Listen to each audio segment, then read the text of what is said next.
Le président russe Vladimir Poutine a eu des entretiens bilatéraux avec le dirigeant de l'Iran lors du sommet de l'Organisation de coopération de Shanghai qui s'est tenu aujourd'hui au Kazakhstan. Lors de son entretien avec le président iranien par intérim Mohamed Moukber, Poutine a souligné que les relations commerciales russo-iraniennes s'étaient considérablement améliorées. Moukber a profité de cette rencontre pour transmettre au président russe un message du guide suprême iranien selon lequel les relations profondes et immuables entre les deux alliés resteront fortes. Le président iranien a ajouté que les liens étroits entre Moscou et Téhéran avaient modifié les rapports de force internationaux.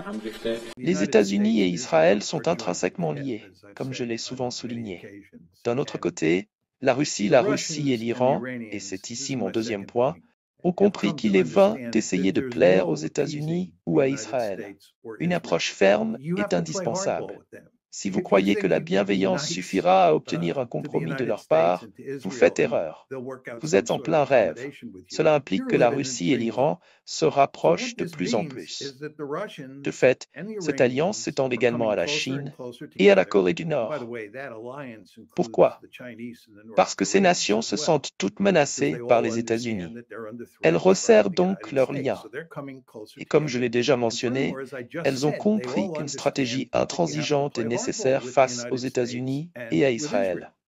C'est la réalité actuelle et la situation devient extrêmement dangereuse. Les tensions entre Israël et l'Iran montent en flèche et il est difficile de prévoir où cela nous mènera. Ce qui aggrave encore la situation, c'est que la Russie commence à renforcer son influence au Moyen-Orient.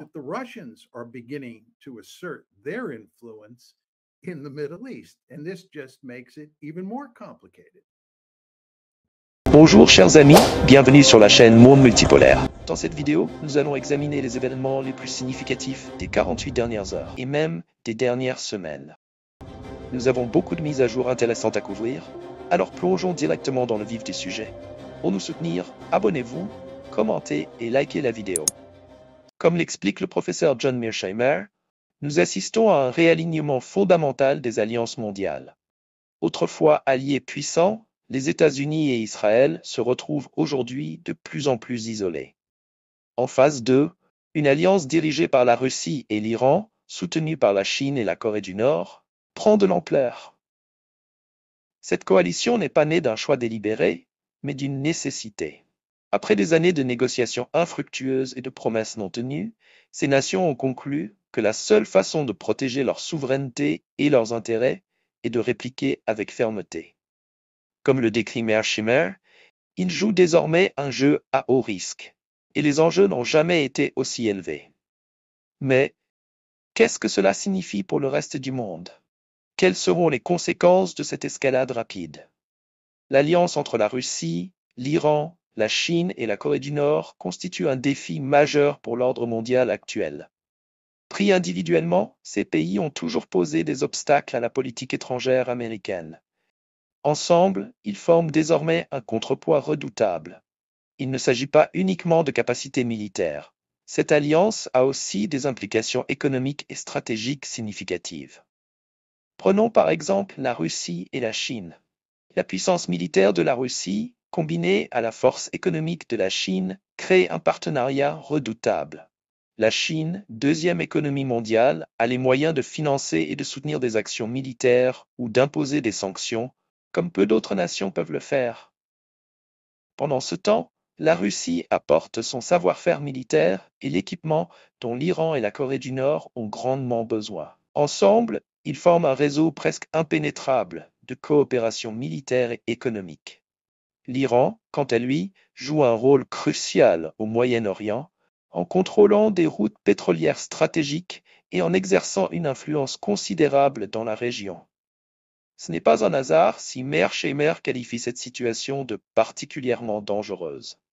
L'Iran est prêt à intensifier ses actions, surtout après les récentes frappes israéliennes. La région se trouve désormais au bord d'une confrontation majeure. Les tensions entre Israël et l'Iran, qui persistent depuis des années, connaissent aujourd'hui une escalade rapide. Israël, soutenu par les États-Unis, a lancé de nombreuses frappes aériennes contre des cibles iraniennes, auxquelles l'Iran a répondu par des tirs de missiles. Ces actions ne sont pas isolées. Elles s'inscrivent dans un cycle de représailles qui nous rapproche dangereusement d'un conflit plus large. Comme le souligne Mearsheimer, dans ce type de conflit, chaque action appelle une réaction. Et à chaque étape, le risque d'une erreur de calcul fatale augmente. Israël est désormais à un point où toute frappe majeure contre les infrastructures iraniennes, qu'il s'agisse de champs pétroliers ou d'installations nucléaires, pourrait déclencher une riposte affectant non seulement le Moyen-Orient, mais aussi le monde entier. C'est à ce moment précis que la situation devient véritablement dangereuse. Si l'infrastructure pétrolière iranienne est attaquée, Téhéran a clairement indiqué que sa réponse serait dévastatrice. Mearsheimer qualifie cela de quasi-nucléaire, car bien que non nucléaire au sens strict, une telle réponse pourrait avoir des conséquences tout aussi catastrophiques sur l'économie mondiale. Une perturbation du détroit d'Ormuz, par où transite une grande partie du pétrole mondial, provoquerait une envolée des prix du pétrole, déstabilisant les économies bien au-delà du Moyen-Orient. Cette menace est loin d'être théorique. Nous avons déjà vu les effets de légères perturbations dans les chaînes d'approvisionnement en pétrole. Les prix montent en flèche, les marchés s'affolent et l'instabilité économique suit. Maintenant, imaginez ces mêmes perturbations à une échelle bien plus importante. Les pays dépendants du pétrole du Moyen-Orient, l'Europe, l'Asie et même certaines régions des États-Unis se retrouveraient rapidement en pénurie, et les répercussions seraient ressenties à l'échelle mondiale. Pendant ce temps, la Russie et la Chine suivent la situation de près. Ces deux puissances ont un intérêt direct à voir diminuer l'influence américaine au Moyen-Orient. Pour la Russie, cela signifie renforcer sa position dans la région, tandis que pour la Chine, il s'agit de sécuriser ses approvisionnements énergétiques tout en accroissant son influence géopolitique. La Russie, déjà impliquée en Syrie aux côtés de l'Iran pour soutenir le régime d'Assad, intensifie son rôle dans les affaires régionales plus larges.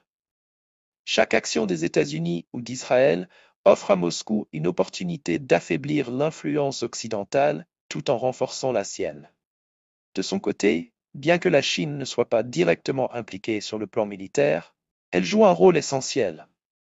Son initiative La ceinture et la route a renforcé ses liens avec les pays du Moyen-Orient, et la stabilité de ses approvisionnements en pétrole est cruciale pour elle.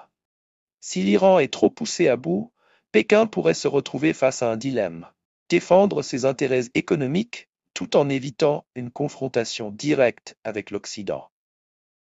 Ce sera, Thomas le disait, l'une des images de cette fin de semaine qui fera sans doute le tour du monde. Vladimir Poutine face au président iranien. Ils se rencontrent demain au Turkménistan. Cette rencontre, elle est bien sûr tout sauf anecdotique dans le contexte actuel. Oui, complètement. On revient à des idées qui avaient été lancées en 2002-2003 sur l'axe du mal, vous vous souvenez? C'est ça l'axe du mal, Russie-Iran? Alors voilà, l'axe du mal, à l'époque, c'était Irak, Iran, Corée du Nord. Aujourd'hui, c'est Russie, Moscou, Téhéran, Corée du Nord. Prépare. Mais la difficulté, c'est le choix. Est-ce qu'on frappe sur le nucléaire? Est-ce qu'on frappe sur le pétrole et le gaz? Est-ce qu'on frappe sur les passes d'Aran? Les Américains ont dit non sur le nucléaire. Le pétrole et le gaz, un peu gênant sur le plan écologique, et puis les cours vont monter. Moi, je pense que l'Iran est en position de faiblesse, en fait. Donc, ce que vous nous dites, c'est que stratégiquement, il faudrait qu'Israël riposte vraiment et vite. Comme le souligne Mearsheimer, nous sommes à l'aube de quelque chose de bien plus grand qu'un simple conflit régional. Les alliances qui se forment et les tensions qui montent ont des répercussions mondiales. Le risque de malentendus ou de mauvaises évaluations est immense et les conséquences pourraient être dévastatrices. La véritable question est de savoir où cela nous mènera. Allons-nous vers une guerre plus large, impliquant des puissances mondiales comme la Russie, la Chine et peut-être même l'OTAN? Ou y a-t-il encore une chance pour la diplomatie d'apaiser la situation? Les États-Unis et Israël jouent un jeu dangereux, de plus en plus difficile à maîtriser. Plus ils exercent de pression, plus ils créent un front uni d'adversaires déterminés à intensifier les tensions, avec des conséquences potentiellement mondiales. Ce n'est plus seulement une question entre Israël et l'Iran, c'est une question de stabilité mondiale. La seule issue viable à cette escalade est la diplomatie. Mais le temps presse. Mearsheimer avertit que tant que les États-Unis et Israël maintiendront leur ligne dure, les chances d'une solution diplomatique s'amenuiseront. L'Iran, la Russie et leurs alliés ne reculeront pas, et Israël non plus. Sans négociation sérieuse, la situation continuera de dégénérer. Les enjeux sont trop élevés pour qu'on les ignore. Si la diplomatie ne l'emporte pas rapidement, le Moyen-Orient, et peut-être même le monde entier, pourrait sombrer dans un conflit dont personne ne sortirait indemne. Il est temps que la sagesse l'emporte. Les dirigeants des différentes parties doivent reconnaître que les coûts d'une guerre d'épée dépasseraient de loin les potentiels. Comme le suggère Mearsheimer, la véritable tragédie est que cette situation aurait pu être évitée. Mais aujourd'hui, nous sommes au bord de quelque chose de bien plus dangereux, et il est crucial d'agir avant qu'il ne soit trop tard. Didier François, on parlait de l'aide puissante de l'Iran, il y a aussi l'aide des Russes. Et parlons-en avec vous, Émilie. Des outils, en fait. Il y a un certain Victor Bout qui serait de retour aux affaires. Souvenez-vous de cette image. Décembre 2022, la basketteuse américaine Brittney Griner, qui est à gauche de l'écran, était échangée contre le célèbre marchand d'armes russe, Victor Bout, à droite. Il était emprisonné aux États-Unis depuis déjà 15 ans. On le surnomme le marchand de mort. Et on pensait peut-être, alors naïvement, qu'il avait démarré une carrière politique en Russie parce qu'il avait rejoint un parti ultranationaliste pro-Kremlin, mais il nous a bien berné, car Victor Bout serait bel et bien de retour aux affaires. C'est le Wall Street Journal qui vend la mèche. On apprend que 2 représentants des Houthis sont venus cet été en Russie. Alors officiellement, bon, nous ça nous a fait sourire avec Darius, mais officiellement, ils ont justifié ce déplacement par des achats de pesticides. Voilà. En réalité, ils étaient là pour acheter des armes. Le journal américain raconte ceci. Lorsque des émissaires Houthis se sont rendus à Moscou en août pour négocier l'achat d'armes automatiques d'une valeur de 10 millions de dollars, ils ont rencontré un visage familier, le moustachu Bout. C'est l'article qui le dit. Les moustachus, formellement, je sais pas. C'est un peu bizarre d'écrire ça.